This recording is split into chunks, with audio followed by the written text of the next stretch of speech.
and then he is going to take some questions here. Welcome, Chris. Thank you for coming. Yeah, so I'm not an incredible speaker, so but I am loud. So when you lack knowledge, you make up for it with volume. But basically, I'm here to listen to you folks. But just a little bit about the Parks Department. One thing is when you walk into a meeting, you realize how many people you owe emails to, and so I gotta get back to Nate, and there's a couple of other people in the room that I have to get back to. But the North End's great. The open space in the North End is fantastic. It needs a lot of TLC. And we're going to try to provide some of that. But just a general overview of the Parks Department. We have 2,200 acres in the city of Boston. 220 park-ish properties, and then we have the urban wild. So that's everything from a pocket park to the big thing like Mowgli or Lopresti in East Boston, down to squares. We have urban wild. We have 16 historical cemeteries. You're very familiar with historical cemeteries in the North End. And we have 3 active cemeteries and 2 golf courses. We have roughly about 205 employees, give or take, because that's, we have about 20 seasonal laborers that we bring on.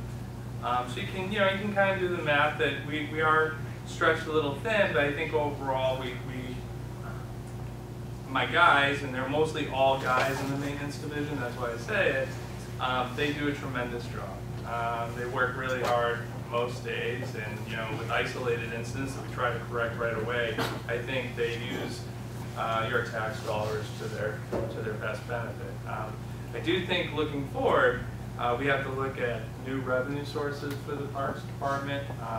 I think until we exhaust all possible revenue sources that we can go out and find, it's kind of unfair to come back to you and say, we need more support from the taxpayer. I think one thing that we're a little bit behind in Boston is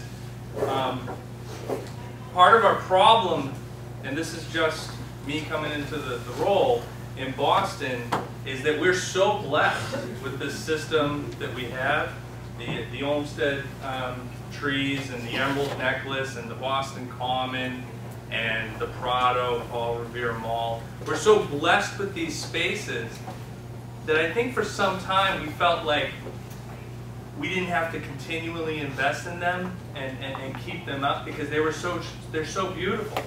Even when they're falling apart a little bit around the edges, they're still very pretty. We're past that point with some of these properties, and we do need to invest in them. And so the North End is a place, and we're talking about 100-year-old buildings, and the North End is a place where some of these properties are very old, and when we do invest in them, it's going to take a sizable portion of money. And so there's all sorts of things. It's the public-private partnerships, and it's the friends groups. But it's also on me, and it's on the other friends of the Parks Department to look for other resources, whether it's vending or another item. So that's that. But what I can't come into this meeting, and I will get to the question. Sorry, I said I wasn't going to talk long, and now I'm talking. But it's really exciting because I got to talk a little bit about the Friends of Christopher Columbus Park. And before I was in this role, before I was the Parks Commissioner, I was the head of Arts, Tourism, and Special Events, which is now Tourism, Sports, and Entertainment, I believe. And every year I ran the arts festivals. Hopefully you liked it, I don't know. But I ran the arts festival that was down in Christopher Columbus Park. And it's such an extraordinary space. It's rare. Outside of, I guess, the Common, it's almost impossible to find a place where the tourists are seamlessly interacting with the residents. There's a playground there that everyone's enjoying. It's this beautiful waterfront property. There's just very few parks anywhere that are like Christopher Columbus, and that's because of the Friends. There's just no way around it. If that was any other park in the city of Boston that didn't have, and the councilor knows this, we have parks that have the potential to be Christopher Columbus throughout Charlestown and East Boston. but they're not. And the reason why is because of the Friends. And so I just would be really, really remiss if I didn't just say how incredibly grateful the Boston Parks Department is for that partnership. Because it would not look the way it does in any fashion, whether it was the capital investments to make the things appear or the condition it's in, without the extraordinary efforts of the Friends down there. And that's why I'm really, really excited that there are other Friends groups that are going to be sprouting up. And that's why I'm happy to be here tonight to say we need your help. We're working hard. We're going to try to increase our services. We're going to try to maintain these properties better. But if you can help us, we're in a spirit of collaboration. Sometimes it takes us a while to follow up and figure out the system where we are going to collaborate, but we do need your help. And if you can help us, that would be great. But I should probably hear some questions, right? So, Well, is that fair enough? All right. That's terrific, thank you. And as the chair of the horticulture committee of the Friends, Stand in front of Nicole, though. That's I want to thank you. Yeah, we're extremely proud of our park, and you have been extremely proactive and responsive to all our. I know the Parks and Open Space Committee came up with a few questions that I have, but does anyone else have questions for Chris? Before we start, I just want to make one more plug for the type of help I think that Commissioner Cook is referring to is volunteerism. And your presence here tonight is a classic example of that community spirit and care. Another way of demonstrating that, specifically with making our parks better, would be to come to the monthly Parks and Open Spaces meetings that we're having. So something to think about along those lines. One thing I want to add too is our organization has not been constructed, let's just use that word, heretofore to support heavy fundraising. If you take a look at the Friends of Christopher Columbus Parks, it's a 501c3 organization, so they're able to do fundraising and get tax deductible contributions from all sorts of sponsors. We believe that the same kind of fundraising mechanism can be created to support the other parks in the North End, and that's something that the North End Waterfront Residents Association is hard at work doing. So stay tuned here. I don't have any announcements to make, but we realize fundraising, as Chris has said, is extremely important, and we want to be a catalyst to make it happen. Oh, sorry. Yeah, no, please. You're on the honor desk, so you can follow me. Yeah, I was the president of the Friends of the North End Parks, and I still love the parks in the North End. I think they could use a lot more work. The Gassy is something that I really like to focus on. Very excited that the wall along Di Filippo Park, the Gassy, is going to be redone this spring. The garage is going to spend a ridiculous amount of money redoing that whole wall. I'm going to be painting the upper flight wall with a mural that I promised once that wall is finished, and work with the owner on that. But I also want to propose to do a community garden in the Gassy, using the grassy areas, little tiny plots. I actually made some photo simulations showing my intentions. They'd be like raised planters using 6x6 timbers or something, and I could pass these around to look at. But I think it would be, like right now, those grassy areas aren't used for anything but dog poop. And it would be really great to have community garden space in the North End. And there's already a very small community garden-esque element, yes, right? Exactly. Right. There's already people who are doing along things. Good Street. Yeah. So I would like to expand on that. And I think it would be a great opportunity to activate that park. I'm also in support of the dog park and the flights, because again, no one uses that space. It would activate that space and they'd keep it clean. So I think the Gassy is, I think this year it could actually be finished off, and it'd be really, now that the new wall is put in, the new playgrounds, they painted the courts. Once the garage is all redone and we do something with the unused grassy areas, I think it'd be a really great finished park to enjoy. There's other parks that I would like to focus on after this one is sort of finished off. But I also wanted to ask about crowdsource funding.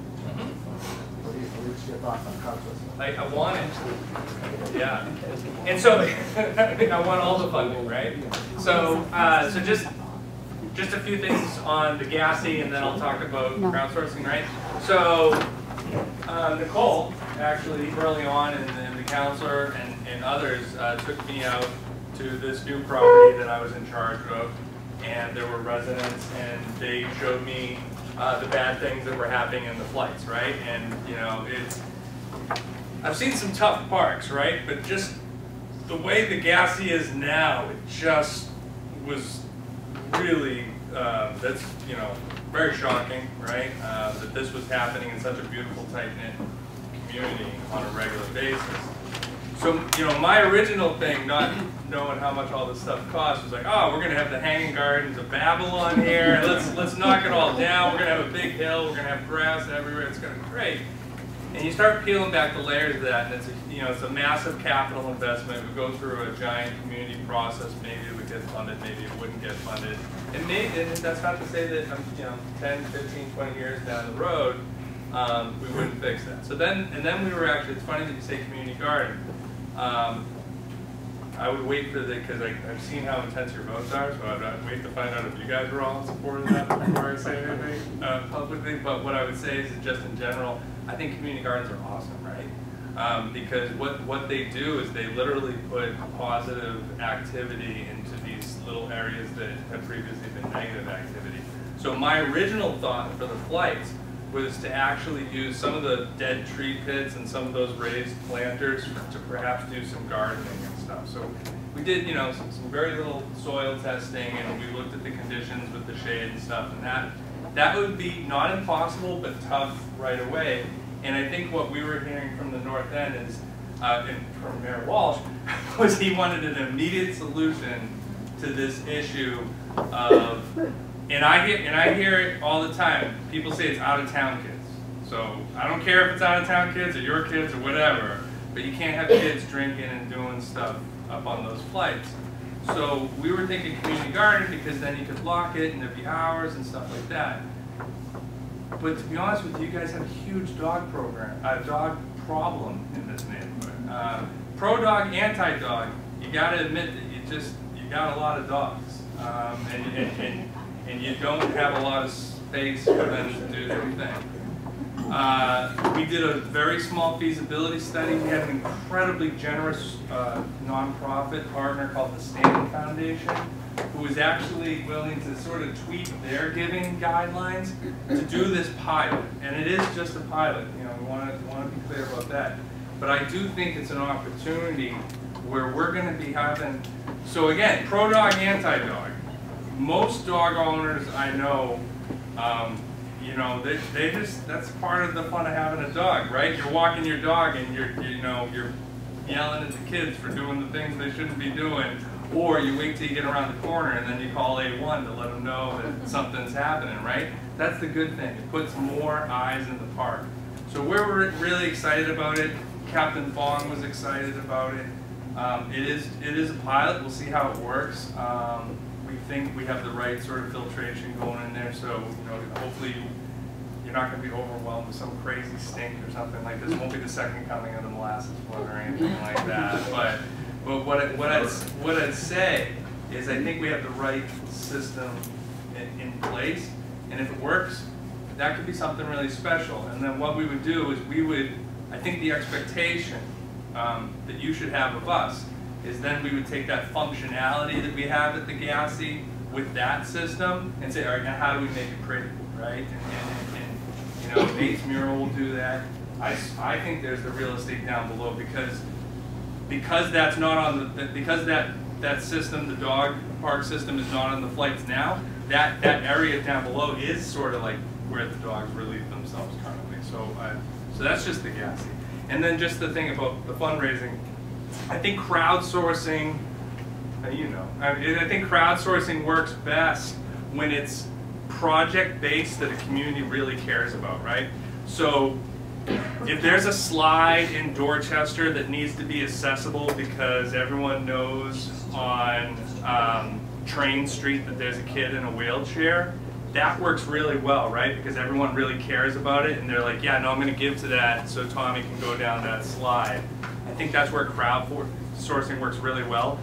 Crowdsourcing doesn't work really well with some of the other things that you were talking about, which is just general support of parks. You know, that gets a little vague and it doesn't create excitement. So I think the thing that we would be excited about at the Fund for Parks and Recreation, which is the nonprofit that I run in tandem with the Parks Department, is, you know, pick something that you're really excited about in the North End that you know the whole community can get around, and then, you know, galvanize around that, and that would work for crowdsourcing. That was a long way. Yeah, Sean Sanger over on Prince Street. I want to thank Nicole and you for coming out. We met at the Prado here, I guess it was last fall now. It's been quite a while ago, but definitely we had a really good discussion at the time. And we all know the Prado's in really bad shape, and it's one of those projects you mentioned that's not going to be solved for $1,000 or $100,000. But we did talk about putting a master plan together, and you said it would be tough for us to do that within the fiscal 2015. Are we still on target to get something on the radar in 2016 so that we could get that project started in time for the big ceremonial events going on with Old North Church and really make that part of our neighborhood sparkle? Yeah, I have multiple master plan asks going in. My landscape architects feel now that they may actually be able to contract a designer without a master plan. Just informed decisions from, you know, the community and also in-house. So we're going through the capital budget process right now, and we're hoping that we would have an investment for the product. So when, I guess as a follow-up to that, Yeah. when you go through your capital process, Yeah. identifying, Yeah. how do we, or when is the right time for we as a neighborhood to get to Right now, the right person? Right now, you guys could send me a letter from the organization saying we feel that this is a priority for our neighborhood. Has the Old North Church sent you a letter already? They have. They're desperate. And it was part of the whole. So there's a couple of places that sort of don't. I shouldn't say that. It's not that they don't work on the Freedom Trail. It's that they just could be so much better, right? So one place is the very, very top of Beacon and Park Street on the Common. There's a whole corner up by the Shaw Memorial there that's just not handicap accessible. The sidewalk's small, you know, so people that are using crutches or a cane, they sort of miss half the tour because they got to go down that big slope down to Park Street and then catch up with it. The other place where it's clunky, right, is the Old North Church, right? Because there's different elevations. There's the bricks are loose in some places. So there's the general, you know, screwed up maintenance, and I think you will notice a difference in Paul Revere Mall this spring. We're going to pay a lot of attention to it. We're gonna try to get you appropriate trash piles. I'm not making any promise, but we're going to try to do that. But I also think we need to come up with a capital solution for the fact that, you know, people in wheelchairs don't easily get to the Old North Church and continue their Freedom Trail experience, which sort of leads to this bizarre side road traffic that sort of happens with tourists and they get lost. And that's part of the charm of the North End, is you're lost and someone tells you where to go. That probably gets old for you folks. Yeah. Not to dismiss the importance of having steady ground for tourists to work on, but the Prado needs more than just brick replacement. Oh yeah. So is there anything in this capital budget allocated for a needs assessment where someone's actually come in and spend money evaluating what needs, you know, there are historical plaques in the Prado. Yeah. There's landscaping, there's, you know, surface repair, there's drainage issues, there's all sorts of things. Caps. I mean, I want to go on and on for Ann, who's not here. Yeah, Sure. I mean, that was her passion, and there is a lot of work over there. It's not simple just paving. It's a lot of work. The No, mountain, just to be clear, we're not paving the Prado, right? it's horrendous. Yeah. We've got ice and people Right. sliding. Winter's here. I mean, it's bad. Well, it would just be I mean, it's already helpful to me because I've gone on several walks in the north end. Like I said, we're putting together our ask, but it would be helpful to have a letter from the organization. Because we negotiate the budget, we have to approve the budget. So that could be my ask to the mayor. Yeah, I got it stuff. I still got it, and it's there. I mean, it's there, it's documented. Good. Yeah, so here's the thing, is like, so this is, I'm not gonna say you don't see it here in the north end because it's smaller, because you do see it, but you really see it in the big parks. But the Prado is an example of this, right? You know, you fix the fountain, but it's just like painting a room, right? If you just paint one wall, the rest of the walls look dirty. And so just picking it apart at the seams, it's going to be tough there.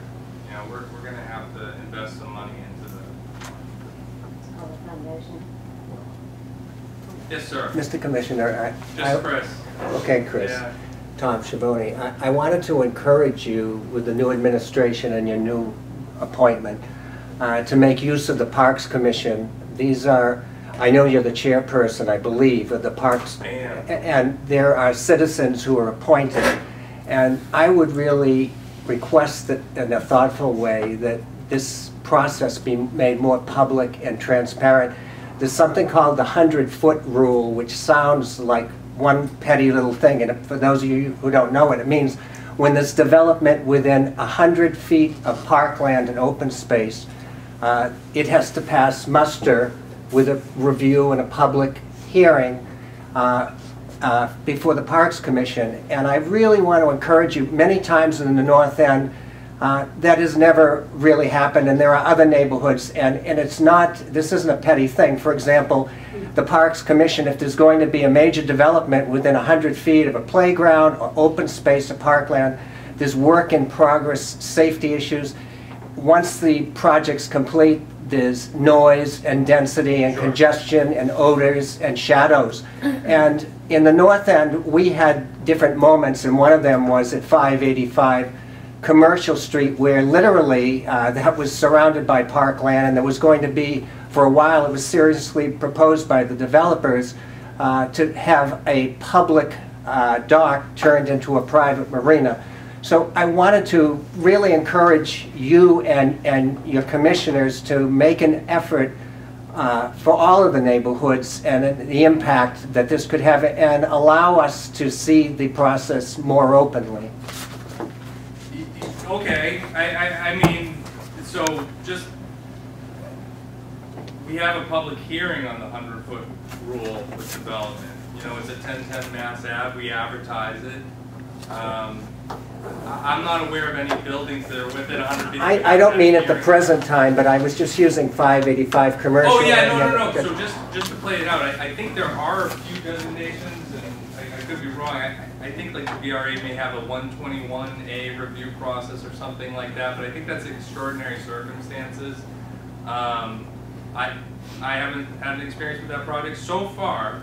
I think we've caught most of them. Most of the projects have come to the Parks Commission. What I will say is, I think there is a spirit, though, of what you're saying, that the Parks Commission really needs to embolden itself to negotiate for that open space. Exactly. You know, when you see, I mean, a big building sometimes is great in some neighborhoods because it provides a tax base and it provides places for people to live or to work. But if it is right next to a park, you have to consider the enormous impact that building has. I mean, that is where the people are going to walk their dogs. That is the, you know, maybe the trees aren't going to do so well because of some shade. I mean, so yeah, I think there is a responsibility of developers to consider the open space, which, by the way, is almost always the amenity that they sell on their properties, right? So that, I mean, I would too, right? If you're right next to the, you know, the beautiful fens, of course you're going to advertise that when you're selling your apartments. So you would also think that they would also feel, and I think the Parks Commission could grow in that way. Sure. Thank you. No, thank you. Dave? Dave Kubiak, Cleveland Place. You mentioned that many of our parks are in disrepair. I think a typical disrepair for the parks in the North End and elsewhere is failed drainage systems. And when a drainage system fails, it poses a lot of problems. First of all, it causes everything else to go into disrepair. It ruins the subsurface, the layer underneath the pavement and underneath the bricks, for instance, in the Prado. A lot of the Prado's problems are caused by water problems. It prevents use of the parks at times when there's puddling or ice covering the Prado. We had major flooding in the Gassy before this organization pushed your department to fix that drainage system. And you did it, and it's working, and it's great. Please fix the drainage systems first, and please make sure that they stay in working order. I want to take Tom's development point a step further. There are 10 major development projects that are going to be constructed just outside our front door, over in the Bullfinch Triangle area, between Haymarket Garage, Haymarket Station, and North Station. 10 major development projects. The total value of those projects easily approaches $1 billion. There are going to be 10,000 new residents.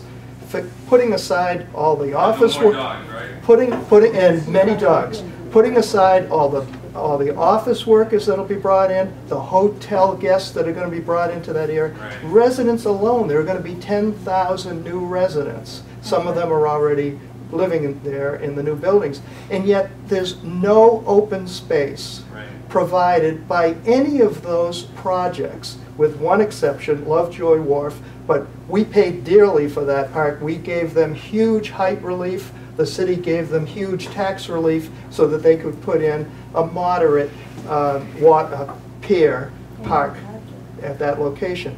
So why are we not including open space, the expansion of open space or the improvement of open space, as part of these development projects? 10,000 people means the population of this area is going to double, because the population of the North End is just slightly over 10,000. So we're going to double the population, not increase the amount of open space. We have 2 state-owned tennis courts, and there's lines to use those tennis courts now. Add 10,000 more people to those 2 tennis courts. So why isn't Parks pushing for there to be park enhancements, open space improvements and expansion along with these development projects? You can't live by apartments alone. Yeah, so there's a lot there.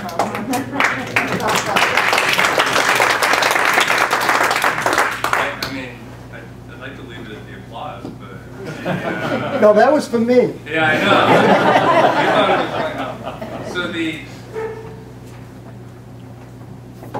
So I can't speak for the Boston Redevelopment Authority, and I'm not going to, and I'm not going to speak for the developers, but I will speak for open space, right?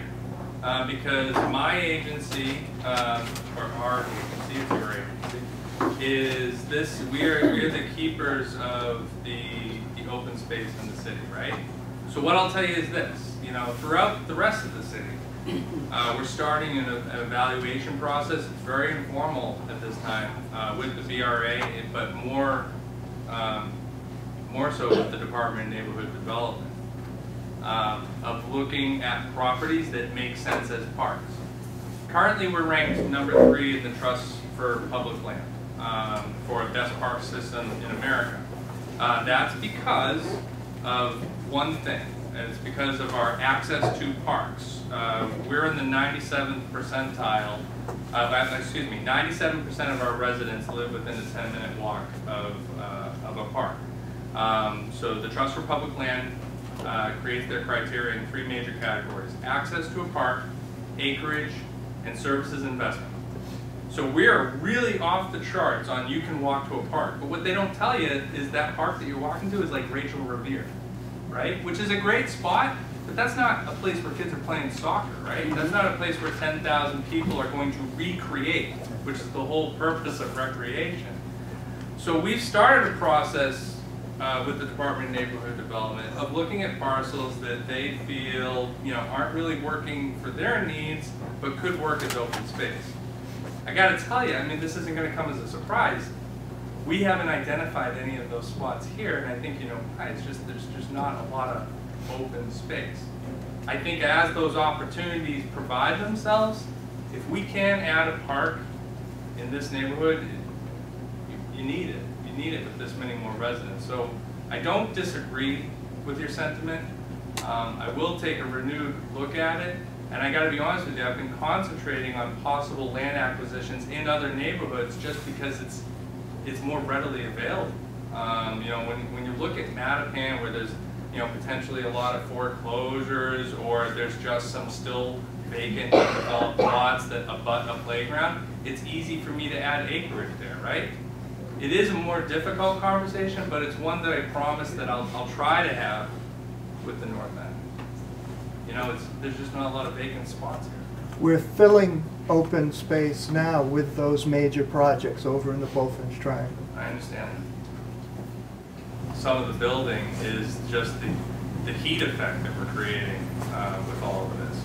When there isn't grass, when there aren't trees to do the stormwater management, when there just aren't plants doing what plants do, which is provide oxygen for all of us. You worry about things about air quality and things like that. So I think we got to get creative in neighborhoods that are as dense as this. If there are places where the Parks Department could help out with rooftops. I mean, if there was a way to take over the Gassy down in the future and make it a more green space, expand the green down there, I think those are the challenges. And I think we got to think outside the box in neighborhoods like this, and not the waterfront of East Boston, but the middle of East Boston, those densely packed areas. We got to make sure we're doing right by those residents. They shouldn't have to live with less open space just because that's where their family's house is. One other question, kind of following on Dave's. I mean, are there opportunities within all of these new developments for developer impact fees that money could be used to support your department to make our parks that we have better? Yeah, it's really, I mean, and not to punt, but it's really outside my scope of reference. Yeah. You know what happens, a lot of that money goes into affordable housing. So 15%, that's what goes into affordable housing. So that's what happens. So I think what we need to do is really look at changing the formula. So a percentage of these developers have to give money to the parks fund. So you use money.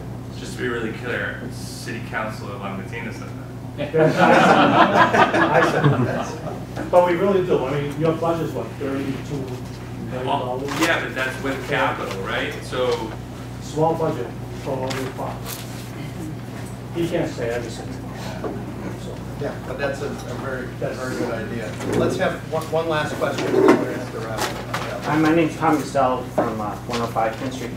I don't know in Boston, but I know in other cities, hotel taxes get transferred over to park departments. Is that true in Boston? No, it's not. And maybe it should. Maybe it should be looked at. I mean, right now, the Airbnbs aren't being regulated. I mean, that seems like Airbnb has been in business for what, 8 years? Or I don't know about that. I would think that by now that would be regulated and we could take some of that tax money and transfer it over to these parks. Yeah, so I like that. so revenue, right? So do I have time, or are we? I don't know. I don't want to mess up the schedule. But the revenue thing, right? I like these ideas. I like the developer ideas. I like the one-time infusion of a development. I like constant stream from some sort of fee and stuff like that. But what I'll also say is that I need to do some work too. So one thing is, for a long time, the Parks Department hasn't received the lion's share of vending money on our property. We are in the process of taking over the vending program ourselves, which will hopefully result in a couple of different things. One, maybe some better, more robust choices in some of our parks, but also more revenue into our system. But I think it's the crowdsourcing. I think it's the vending. I think it's developers doing their share. I think it's people holding fundraisers. it's a huge, big problem, and we need all of those solutions in order to have the #1 system in the country, and that's what Mayor Walsh has committed to. So I think what you'll see from the administration is a creative approach, and we do have really strong partners in the city council. So there's one thing about the whole political world. It's kind of like when you talk about stuff for kids and when you talk about parks, everyone supports it. You know, I got the best department in the city. People always care about it, and even when they're complaining, it's just demonstrating that they really care about it. So if we could just be creative about how we support it, I think we're going to be in good shape. Thanks. And Columbus Park vandalism? Well, if you want to say one, we had some issues brought up about vandalism. So please, yes. No, just it's totally unacceptable. Kind of hand it to Matt. There's the I got this Google alert for parks and Boston parks. I saw his post. The first thing I saw about it. We are in constant contact with Captain Kenny Fawn about violence that's happening in our parks, and I include vandalism as an act of violence. You shouldn't have to live with that in your community, especially where your community paid for it. So we're in constant talking with him. I got to be honest with you, a lot of our conversations with A1 recently have been more about Boston Common and some of the issues that we've had going on there. But as we head into spring, as we head into warm weather, and I think we know that there's the homeless population that pops up into Christopher Columbus Park, as well as some other activities there. We're just really going to thoughtfully engage with A1 and just keep that conversation open with the residents, with the Friends group, and also with police. I'm sorry that it happened, and we're going to try to do what we can to prevent it. Great. Thank you very much for coming too. I just wanted to say one thing about working with Chris Cook in the work that I've done for the Friends of Christopher Columbus Park. Sometimes you can be a friends group, and raise money and get into a city department that's a bit of a bureaucracy, and you don't know how to interact with it, and you feel as if you're sort of pushing a rope. As Chris has taken over, and I'm not saying it was bad beforehand, but particularly in Chris's tenure, it has been so pleasant and fulfilling to work with him. When we've raised money to do things like relight the trellis, you've been accommodating, you've been willing to be creative in ways that I don't think all of us were expecting. And I just want to say that if we can do the same things here, if we can start mobilizing to raise some money for the parks, working in partnership with Chris and his folks, we're going to get a lot done, because he will allow us, if we're willing to do that, he will make it so that his organization actually gives us the leverage that we need and doesn't get in our way. Obviously, we will be acting responsibly with your people, but you have shown that you're entrepreneurial and spirited, and we appreciate that.